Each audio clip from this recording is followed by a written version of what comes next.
In the last part, we discussed that is pollination and some types of pollination, that is the self pollination, cross pollination, etc. In that there are some agents are useful for that pollination, or we call it as a pollinating agents. In that pollinating agents, some are abiotic and some are biotic. So in this topic we discuss, or in this lecture we discuss abiotic agents. In that abiotic agents there are two agents, that is wind and water. There are two agents, wind and water. These are called as abiotic agents. In that pollination by wind, in another word we called as anemophily. That is another word of wind pollination or pollination by wind. That is called as anemophily, because in case of some important crops that pollination of wind is very much necessary. In case of barley, or in case of oats, wheat, rice, there are some examples.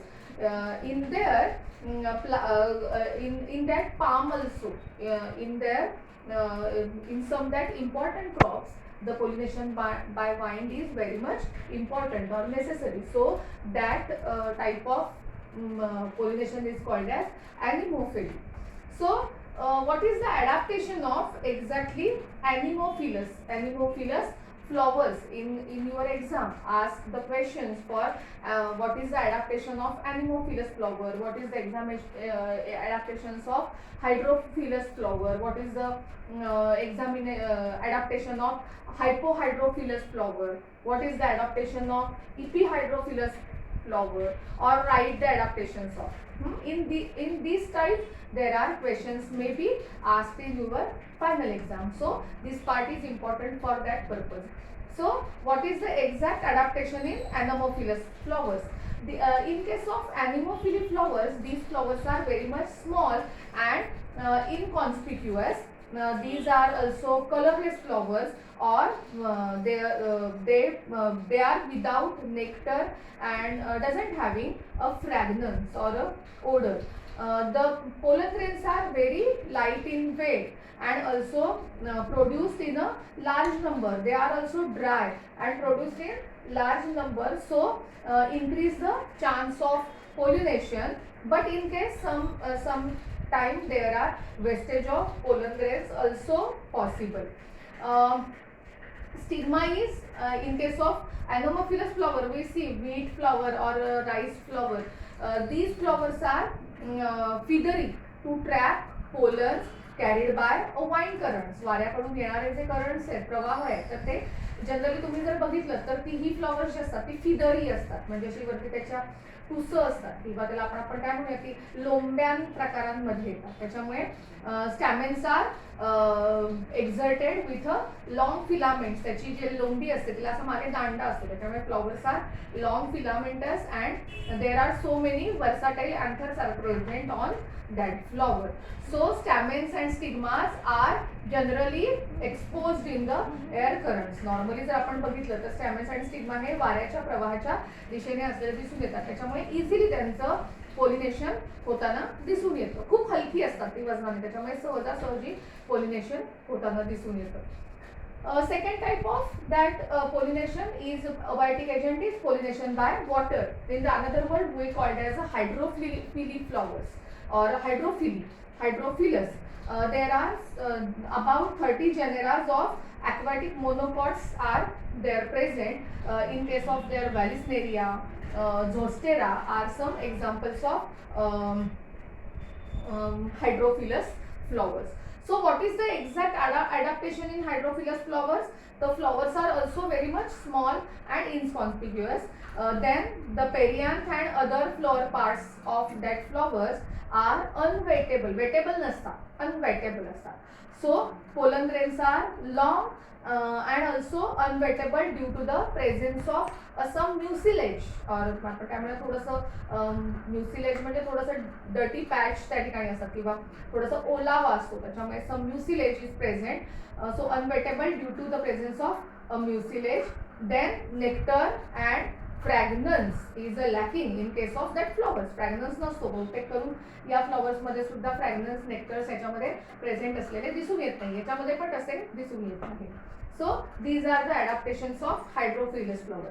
In case of hydrophilus, the hydrophily they are divided into two types, that is a hypohydrophily and epihydrophily. So what is a hypohydrophily? Hypo means it is in that case the pollination is below the surface of the water. So pollination is occurs below the surface of the water. So it is called as hypohydro. शब्दावरून थोड्याशा काही गोष्टी लक्षात ठेवा. Hypohydrophily, it is below the water. Here pollen grains are heavier, so they sink down in the water and they caught by stigmas of a female flower. So Zostera is the one of the best example. And in case of some hypohydrophilous plants, there are some pollen grains are ribbon like or long, but the exine is not present on there. Another type of that is the epihydrophily. The pollen grains are float on the surface, वरच्या बाजूला तरंगताना जाणवतात साधारणतः, and reach the stigma of a female flower.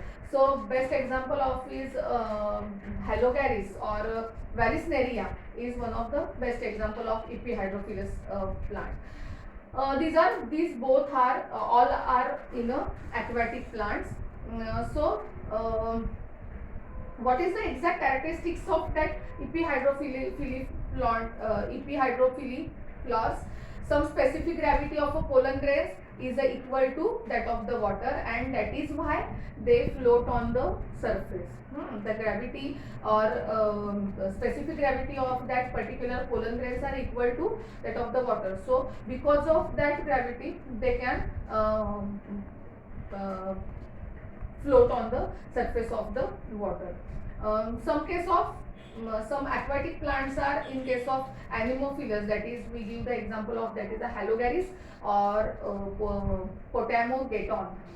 Then some aquatic plants are also entamophilous. म्हणजे काही plants पुढच्या भागामध्ये आपल्याला येणार आहेत पोलिनेटिंग बाय इन्सेक्ट्स मध्ये. एंटामोफिली असा एक प्रकार आहे पुढे जाऊन.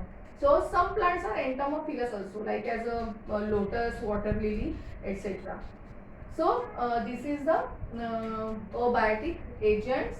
Pollination by vine, that is called as anemophily, and pollination by water, that is called as hydrophily. Hydrophily is divided into hypohydrophily, which is a below in the water, and epihydrophily, that is a float on the surface. So you can just write the characteristics of adaptations of all that types. Okay, thank you.